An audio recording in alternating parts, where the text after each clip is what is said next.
Prezados irmãos e irmãs do programa Arte Espírita em Foco. Então hoje nós estamos com um conto intitulado Sonhos Redescobertos. Nós vamos lê-lo e em seguida faremos os comentários. Sonhos Redescobertos. Na Praça Condessa Paulo de Fronten, eles chegam de todos os lados.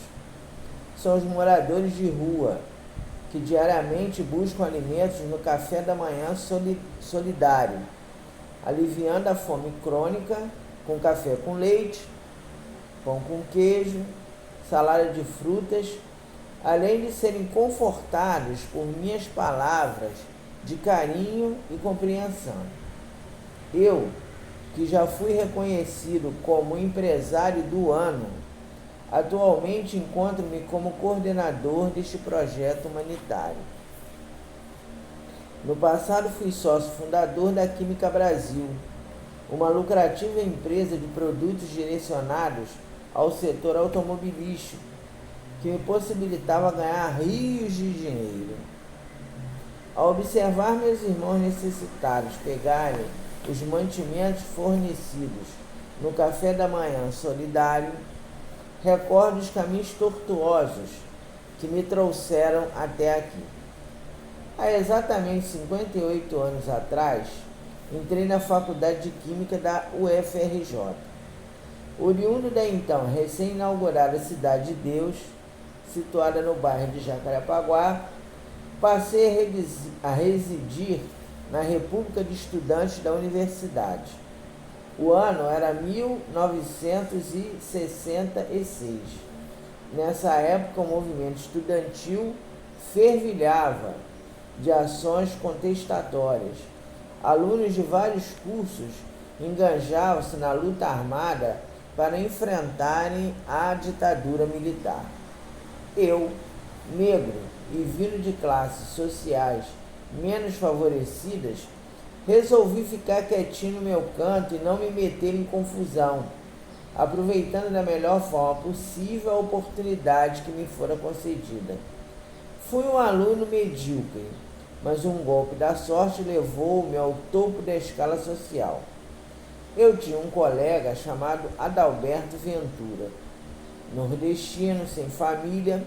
Ao chegar no Rio, aventurou-se na participação do movimento operário comunista. Estudante de química como eu, certo dia disse-me: Manfredo, se eu desaparecer por causa do meu envolvimento na guerrilha urbana, deixo uma fórmula química de minha autoria para você, para ser utilizada no setor automobilístico. É um lubrificante para motores automobilísticos com uma fórmula inovadora, que poderá ser usada até mesmo em carros de Fórmula 1. Vou deixá-la contigo para que ela não se perca.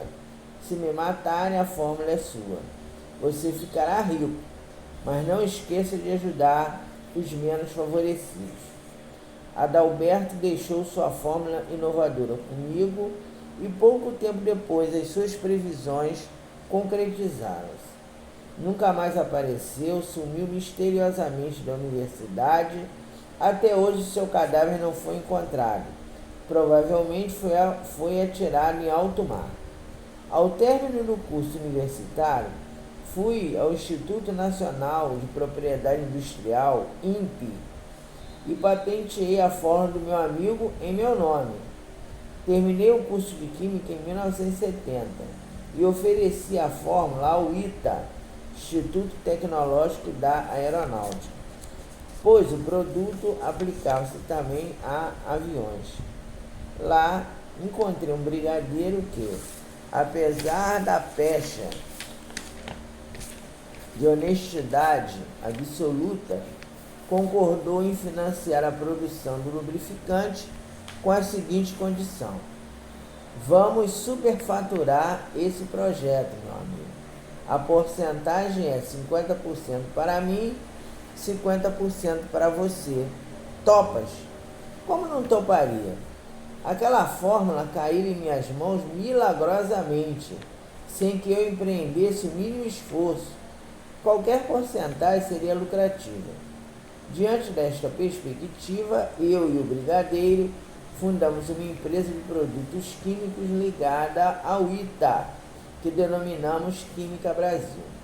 Ao longo da década de 70 do século XX, tornei-me um poderoso empresário negro que fazia vista grossa aos desmanos daquele período.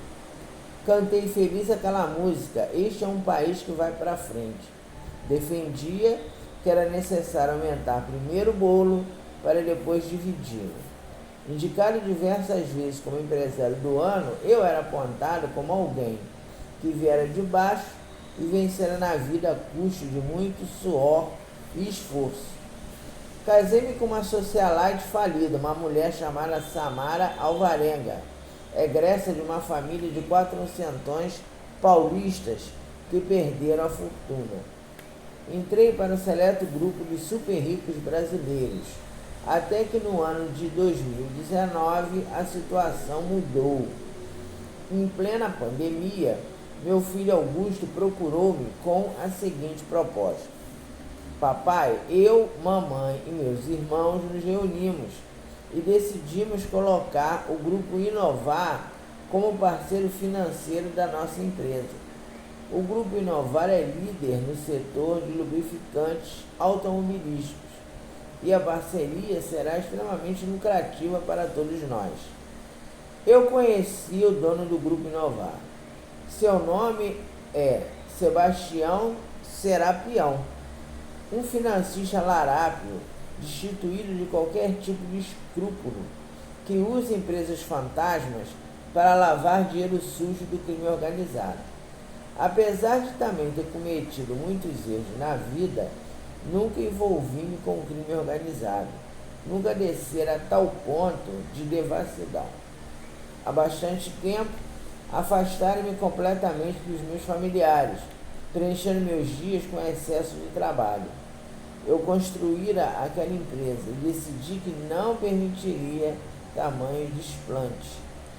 Severino, que já me oferecera parceria em diversas ocasiões, sempre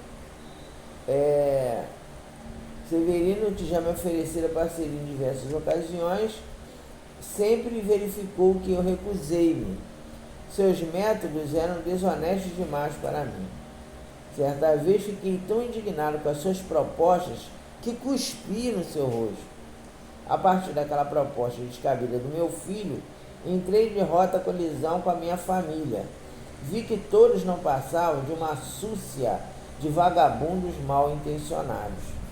Como não gostavam de trabalhar, pretendiam entregar a Química Brasil de bandeja para o crime organizado, para a lavagem de dinheiro sujo. A situação ficou tão grave que chegou um instante no qual perguntei-me: valia a pena continuar lutando? Notei que meus filhos seriam capazes até de encomendarem a minha morte para obterem o que desejavam. Para resguardar minha vida e não me aborrecer mais, resolvi jogar a toalha. Reuni a diretoria da empresa e comuniquei-lhes: pessoal, estou me desligando da presidência da Química Brasil. Toquem a empresa do jeito que quiserem.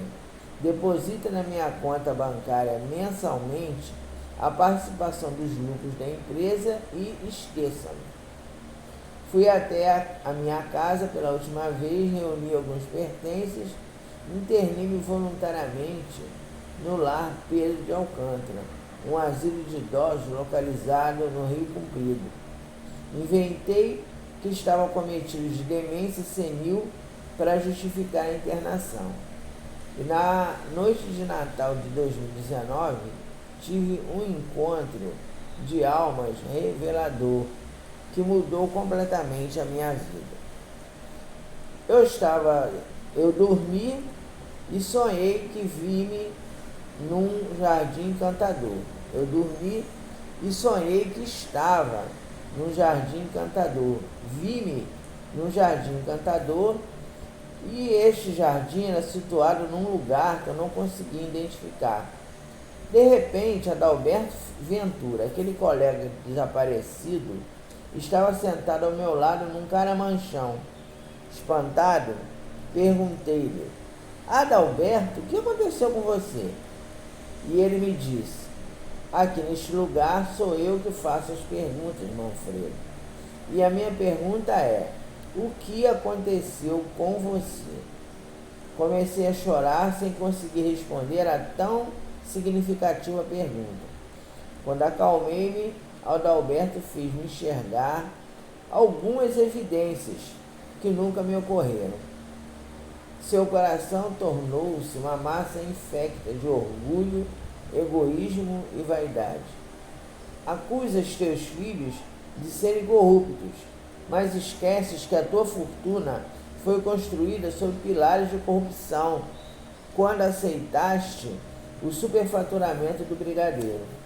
Acusas tua esposa de promíscua, mas durante a tua vida conjugal colecionaste amantes e esbanjaste dinheiro com bebedeiras, cocaína, idas a cassinos, um desequilíbrio total. E teus filhos? Tu soube amá-los? Eles foram criados em colégios internos europeus, longe da convivência dos pais.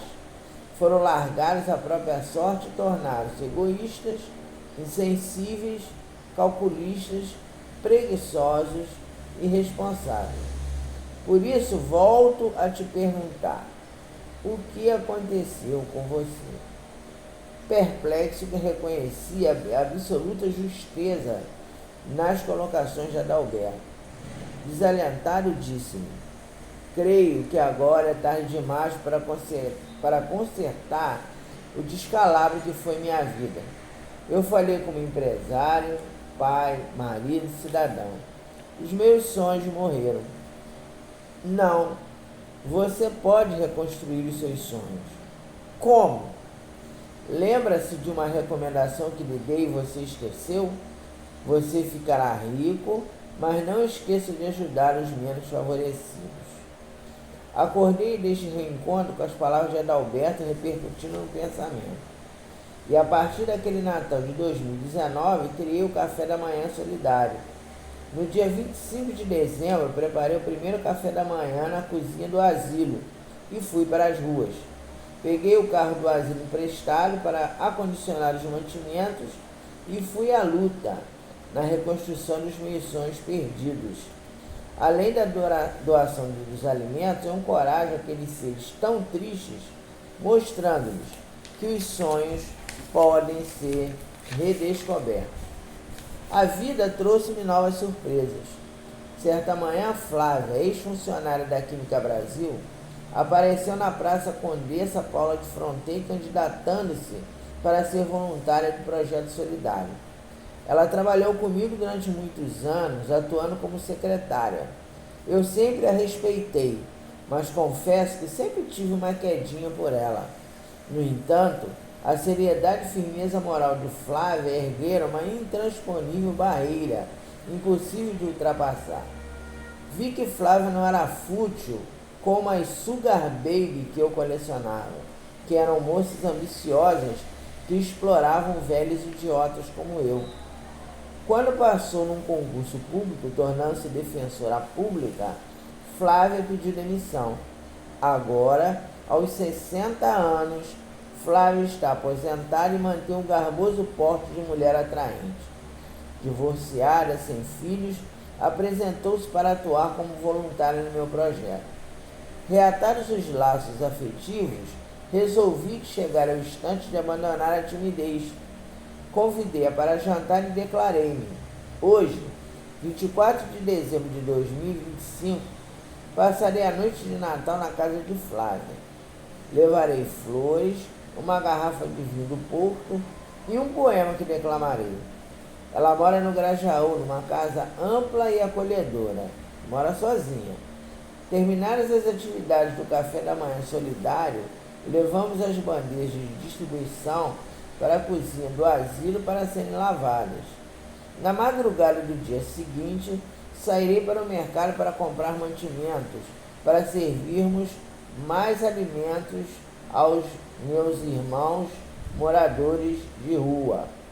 Antes disso, irei à casa de Flávia para passarmos juntos a noite de Natal, porque redescobri que meus sonhos nasceram nos olhos de uma mulher. Então, meus irmãos, o conto de hoje é esse.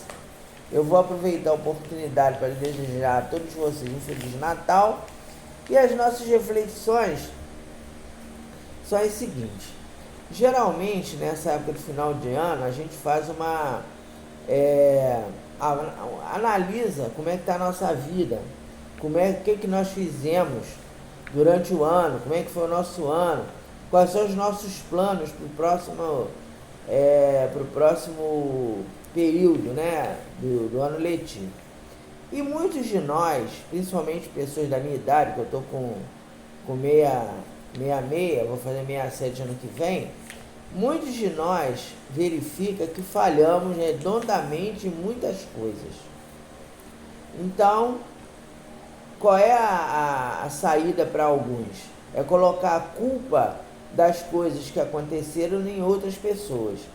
Então, geralmente nós falamos assim: eu sou assim porque o meu casamento não foi bom, a minha esposa não me compreende, a minha família é difícil, os meus filhos são irresponsáveis, o governo não me ajuda, o meu patrão ele é mal intencionado, o meu emprego não me agrada. Enfim, nós geralmente, num processo de defesa, nós terceirizamos para outras pessoas as dificuldades que nós temos. Então aí a culpa nunca é nossa, de nada. Eu estou nessa situação porque eu casei com a minha esposa nunca me ajudou, nunca me compreendeu, os meus filhos também são irresponsáveis, vivem nas minhas costas. Então, normalmente, nós temos esse sistema de defesa de querer colocar a culpa das nossas mazelas, dos nossos problemas no outro. E esquecemos de reconhecer que a maioria dos nossos problemas são ocasionados por nós mesmos, quando nós não direcionamos de forma adequada o nosso livre-arbítrio. Então tivemos aqui esse personagem, que foi uma pessoa que poderia ter sido maravilhosa, a vida dele poderia ter sido maravilhosa, não é? Por quê? Porque ele teve uma oportunidade de enriquecer sem esforço, que o colega dele pegou a fórmula, né, química, e ele não pesquisou nada e deu para ele. Aí ele foi lá, já começou mal. Quer dizer, em vez dele esperar mais um pouco, de procurar uma pessoa mais assim, diferente, que fizesse uma proposta melhor, de evitar dinheiro ilícito na empresa, já começou mal. Já começou fazendo um acordo com uma pessoa desonesta, que começou a fazer superfaturamento na empresa. Em seguida casou com uma mulher que ele não amava. Ele casou porque ela era socialite, quer dizer, ele queria ficar naquela elite, né, dos super ricos brasileiros, e aí ele precisava de uma mulher que fosse oriunda desse segmento para ele poder subir na vida. Então ele não amava a esposa, ele casou por interesse, casou porque ele queria alguém que o ajudasse a se posicionar na alta sociedade. Aí, feito isso, o que ele fez? Ao invés de procurar ter um casamento no qual ele fosse fiel à esposa, em que ele a amasse, em que ele confiasse nela, né? E aí, por exemplo, se em algum momento o casamento não estivesse dando certo, que ele fosse honesto e procurasse descobrir junto com ela as causas dos deslizes do casamento. O que ele fez? Arranjou uma série de amantes. Então começou a arranjar mulheres mais jovens e depois também começou a usar drogas ilícitas, começou a ir para cassinos para ganhar dinheiro fácil, esbanjando também o dinheiro que ele tinha, e arranjou uma série de moças que eram ambiciosas, que queriam tirar o dinheiro dele. Com os filhos foi a mesma coisa. Ele foi lá, abandonou os filhos à própria sorte, botou os filhos num colégio interno, que é uma experiência terrível para a criança, deixou os filhos serem criados por outras pessoas e não esteve ao lado dos filhos no momento que os filhos mais necessitavam. Logicamente que os filhos, ao crescerem, copiaram aquele modelo de vida dele. Então foram insensíveis, egoístas, queriam os caminhos mais fáceis.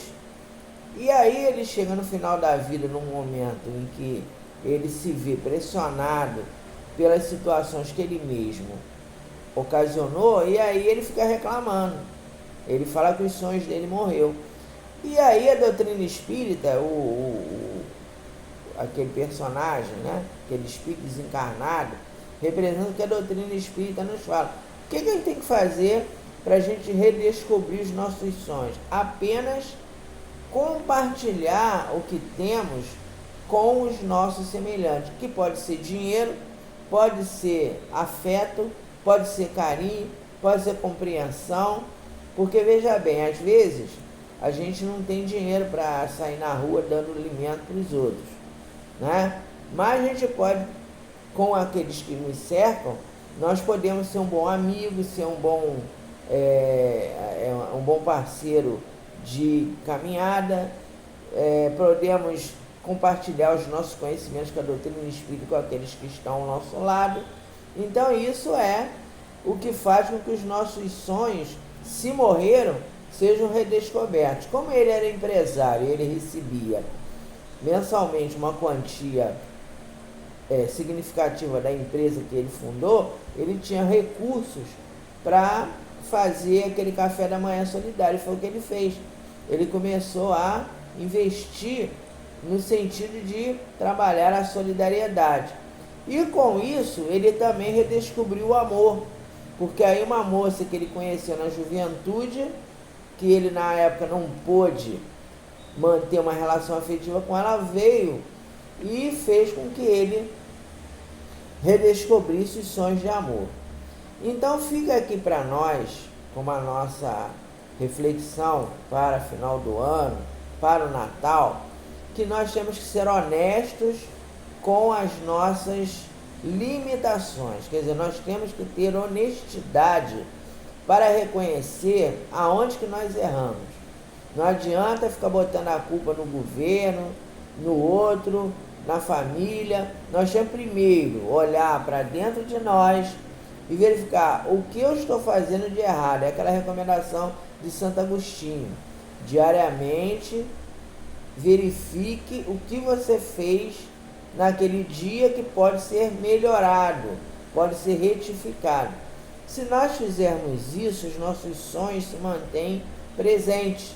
Eles podem até se modificar, mas eles não terminam, porque eles sempre estarão presentes e nós sempre estaremos buscando a felicidade e a renovação dos nossos ideais de vida.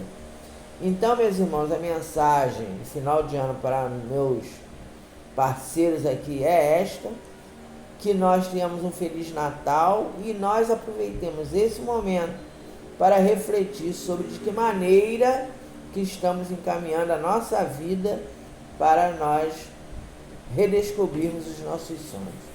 Um Feliz Natal, que Jesus nos abençoe a todos.